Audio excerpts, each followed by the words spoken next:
11 October 2024 ಮಧ್ಯರಾತ್ರಿ ದೆಹಲಿಯ ರಾಜ್ಘಾಟ್ ಪ್ರದೇಶದಲ್ಲಿ ಬಾಲಕಿಯೊಬ್ಬಳು ಅರೆನಗ್ನಳಾಗಿ ರಸ್ತೆಯಲ್ಲಿ ಬರುತ್ತಿದ್ದಳು. ಆಕೆಯ ಖಾಸಗಿ ಅಂಗಾಂಗಗಳಿಂದ ರಕ್ತಸ್ರಾವವಾಗುತ್ತಾ ಬಟ್ಟೆ ಇಲ್ಲದೆ ಅದೇ ಸ್ಥಿತಿಯಲ್ಲಿ ಸುಮಾರು 6 ಕಿಲೋಮೀಟರ್ ನಡೆದುಕೊಂಡು ಹೋಗುತ್ತಾಳೆ. ಅವಳಿಗೆ ನಡೆಯಲು ಸಾಧ್ಯವಾಗುತ್ತಿರಲಿಲ್ಲ.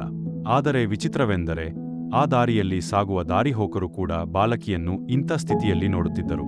ಅಲ್ಲದೆ ಕೆಲವು ಬಸ್, ರಿಕ್ಷಾ, ಬೈಕ್ಗಳಿಂದ ಹೋಗುವ ಜನರು ನೋಡುತ್ತಿದ್ದರು. ಆದರೆ ಯಾರೂ ಕೂಡ ಬಾಲಕಿಯ ಹತ್ತಿರ ಏನೂ ಕೇಳಲಿಲ್ಲ, ಹಾಗೆ ಪೊಲೀಸರಿಗೂ ತಿಳಿಸಲಿಲ್ಲ. ಆ ಬಾಲಕಿ ಅದೇ ಸ್ಥಿತಿಯಲ್ಲಿ ಹೋಗುತ್ತಿದ್ದಳು. ಆದರೆ ಯಾರೂ ಕೂಡ ಅವಳ ಸಹಾಯಕ್ಕೆ ಮುಂದೆ ಬರುವುದಿಲ್ಲ. ಅದೇ ಸಮಯದಲ್ಲಿ ಒಬ್ಬ ಸೇನೆಯ ಅಧಿಕಾರಿ ನೋಡುತ್ತಾನೆ. ಅವರು ಪೊಲೀಸರಿಗೆ ಕರೆ ಮಾಡಿ, ರಸ್ತೆ ಮೇಲೆ ಒಂದು ಹುಡುಗಿ ಗಂಭೀರ ಸ್ಥಿತಿಯಲ್ಲಿದ್ದಾಳೆ. ಅವಳು ಕೆಂಪು ಬಣ್ಣದ ವಸ್ತ್ರ ಧರಿಸಿದ್ದಾಳೆ. ಅವಳ ಶರೀರದ ಅಂಗಾಂಗಗಳಿಂದ ರಕ್ತಸ್ರಾವವಾಗುತ್ತಿದೆ ಎಂದು ತಿಳಿಸುತ್ತಾರೆ. ಇದನ್ನು ತಿಳಿದ ಪೊಲೀಸರು ಕೂಡಲೇ ಅಲ್ಲಿಗೆ ಬರುತ್ತಾರೆ. ಕೆಂಪು ಬಟ್ಟೆ ಧರಿಸಿದ ಹುಡುಗಿಯನ್ನು ನೋಡಿದ ಮೇಲೆ ಅವಳ ಮೇಲೆ ಅಮಾನವೀಯ ಮತ್ತು ದೈಹಿಕ ಹಲ್ಲೆ ನಡೆಸಲಾಗಿದೆ ಎಂದು ತಿಳಿಯುತ್ತದೆ. ಆ ಸಮಯದಲ್ಲಿ ಹುಡುಗಿ ತನ್ನೊಂದಿಗೆ ರಾತ್ರಿ ಏನಾಗಿದೆ ಎಂದು ಹೇಳುವ ಸ್ಥಿತಿಯಲ್ಲಿರಲಿಲ್ಲ.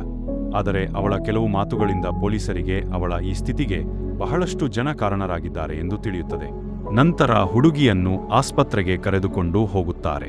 ಬಾಲಕಿಗೆ ನ್ಯಾಯ ದೊರಕಿಸಲು ಪೊಲೀಸರು ಸನ್ಲೈಟ್ ಕಾಲೋನಿ ಪೊಲೀಸ್ ಠಾಣೆಯಲ್ಲಿ ಸಾಮೂಹಿಕ ಅತ್ಯಾಚಾರ ಪ್ರಕರಣವನ್ನು ದಾಖಲಿಸಿ ಮುಂದಿನ ತನಿಖೆಯನ್ನು ಪ್ರಾರಂಭಿಸುತ್ತಾರೆ.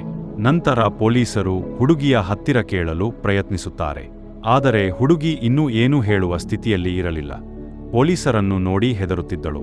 ಇದರಿಂದ ಹುಡುಗಿಯನ್ನು ವಿಚಾರಣೆ ಮಾಡಲು ಮಹಿಳಾ ಪೊಲೀಸರಿಗೆ ಹಸ್ತಾಂತರಿಸುತ್ತಾರೆ. ಮಹಿಳಾ ಪೊಲೀಸ್ ಸಮಾಜ ಸೇವಕಿಯ ತರಹ ಸಾಮಾನ್ಯ ಬಟ್ಟೆಗಳನ್ನು ಧರಿಸಿ ಹೋಗುತ್ತಾರೆ.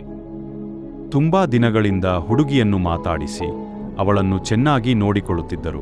ಇದರಿಂದ ಮಹಿಳಾ ಪೊಲೀಸರಿಗೆ ಅದೇ ಘಟನೆಯನ್ನು ಹುಡುಗಿ ಹೇಳುತ್ತಾಳೆ.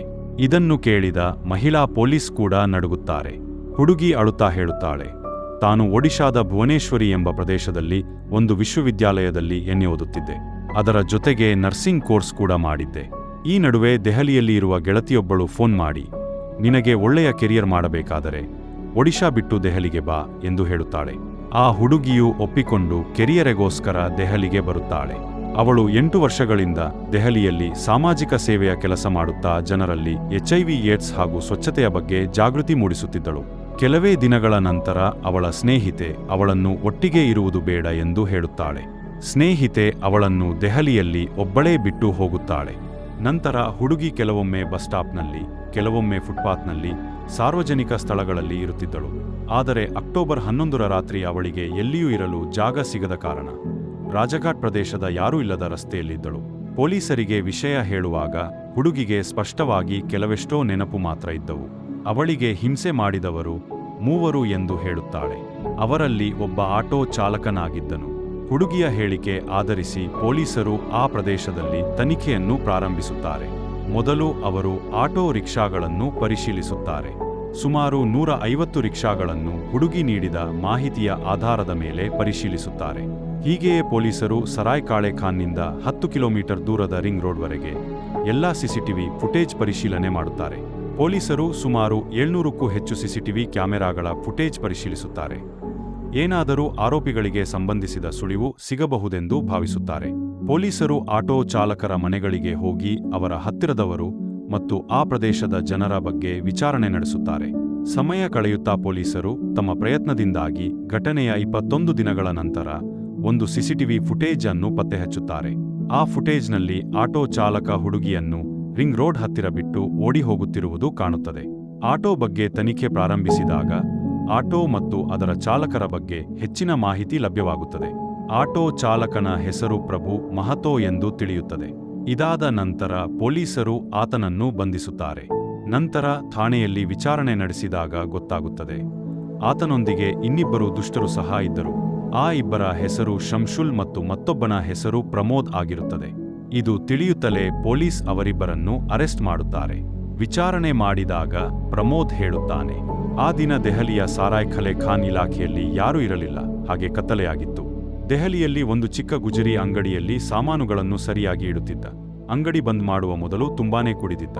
ಅಂಗಡಿ ಬಂದ್ ಮಾಡಿ ಹೊರಡುವಾಗ ಅವನ ಕಣ್ಣಿಗೆ ಆ ಹುಡುಗಿ ಕಾಣುತ್ತಾಳೆ. ಮಧ್ಯರಾತ್ರಿಯಲ್ಲಿ ಆ ಹುಡುಗಿಯನ್ನು ನೋಡಿ ಅವನಲ್ಲಿರುವ ರಾಕ್ಷಸ ಎಚ್ಚರವಾಗುತ್ತಾನೆ. ಕುಡಿದ ಅಮಲಿನಲ್ಲಿ ಹುಡುಗಿಯ ಮೇಲೆ ಕಣ್ಣು ಬೀಳುತ್ತದೆ. ಪ್ರಮೋದ್ ಆ ಹುಡುಗಿಯ ಹತ್ತಿರ ಹೋಗಿ ಅವನ ಜೊತೆ ಎಳೆದುಕೊಂಡು ಹೋಗಲು ನೋಡುತ್ತಾನೆ. ಅವಳು ಬರದೇ ಇದ್ದಾಗ ಪ್ರಮೋದ್ ಅಲ್ಲೇ ರೋಡ್ನಲ್ಲಿ ಅವಳನ್ನು ಹಿಂಸಿಸಲು ಪ್ರಾರಂಭಿಸುತ್ತಾನೆ.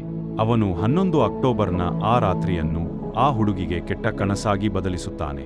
ಅದೇ ಸಮಯದಲ್ಲಿ ಶಂಶುಲ್ ಬರುತ್ತಾನೆ. ಅವನೊಬ್ಬ ಅದೇ ಏರಿಯಾದ ಭಿಕ್ಷುಕನಾಗಿದ್ದ. ಅವನ 2 ಕಾಲು ಸರಿ ಇಲ್ಲದಿದ್ದರೂ ಅವನ ಬುದ್ಧಿ ಸರಿ ಇರಲಿಲ್ಲ.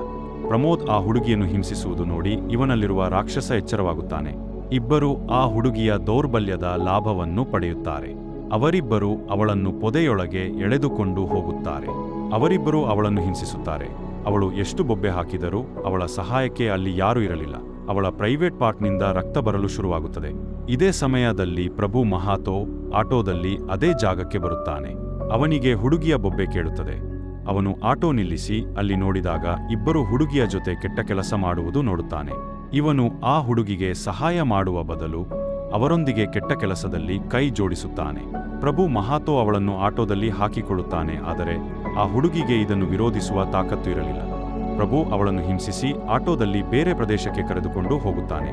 ಅಲ್ಲಿ ಇನ್ನೊಮ್ಮೆ ಹುಡುಗಿಯ ಮೇಲೆ ಕೆಟ್ಟದಾಗಿ ವರ್ತಿಸಿ ನಂತರ ಬೆಳಗಾಗುವ ಸಮಯದಲ್ಲಿ ಹುಡುಗಿಯನ್ನು ಆಟೋದಲ್ಲಿ ಹಾಕಿಕೊಂಡು ಸಾರಾಯ್ ಖಲೆ ಖಾನ್ ಜಾಗಕ್ಕೆ ಹೋಗಿ ಅವನು ಯಾರೂ ಇಲ್ಲದ ಜಾಗದಲ್ಲಿ ಹುಡುಗಿಯನ್ನು ಕಸ ಬಿಸಾಡುವ ಹಾಗೆ ಬಿಸಾಡುತ್ತಾನೆ. ಅವನು ಅಲ್ಲಿಂದ ಎಸ್ಕೇಪ್ ಆಗುತ್ತಾನೆ.